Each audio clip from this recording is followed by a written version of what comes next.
இன்னொருத்தர் சொல்றார், இந்த கூட்டணியில் அங்க வைக்கிற விடுதலை சிறுத்தை கட்சி சொல்றார். அவர் உதாரணத்தை இன்னைக்கு பத்திரிகையில பார்த்தேன்.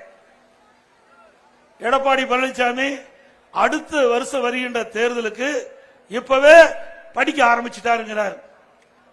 அதுக்கு மேல சொல்றாரு, நாங்கெல்லாம் அன்னைக்கே படிச்சு அன்னைக்கே பரீட்சை எழுதுவோம்னு சொன்னாரு. அப்படியே பையன் எழுதுறாங்க. ஒரு டிகிரி படிக்கணும்னா 3 ஆண்டு ஆகும்.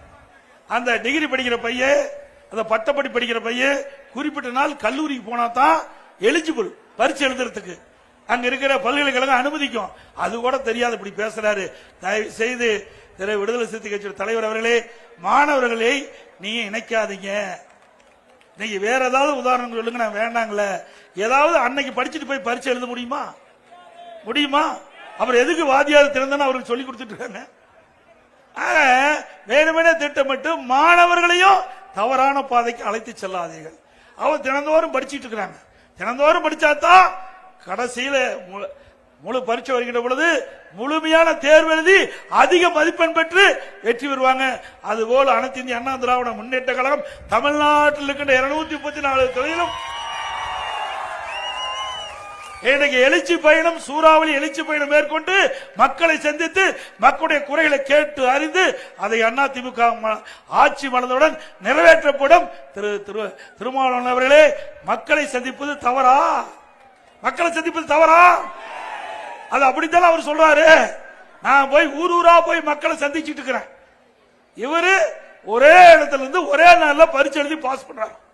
எப்படி இப்படிப்பட்ட கட்சியெல்லாம் கூட்டணியில அங்கமைக்கு திமுக இவரெல்லாம் ஓட்டு போட்டு தேர்ந்தெடுத்தா மக்களுக்கு நன்மை செய்வாங்களா?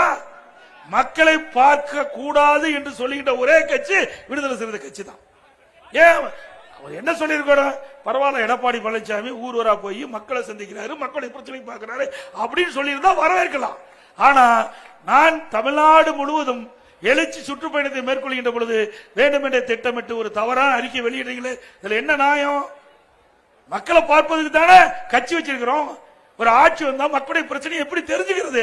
அந்தந்த ஏரியாவுக்கு போனா தான், அந்தந்த தொகுதிக்கு போனா தான் அந்த தொகுதி மக்களுடைய பிரச்சனையை அறிஞ்சு ஆட்சிக்கு வந்த பிறகு அதற்கு ஏற்றவாறு அந்த தொகுதி மக்களுடைய பிரச்சனை தீர்க்க முடியும். தயவு செய்து தெரிஞ்சுக்கிட்டாவது பேசுங்க.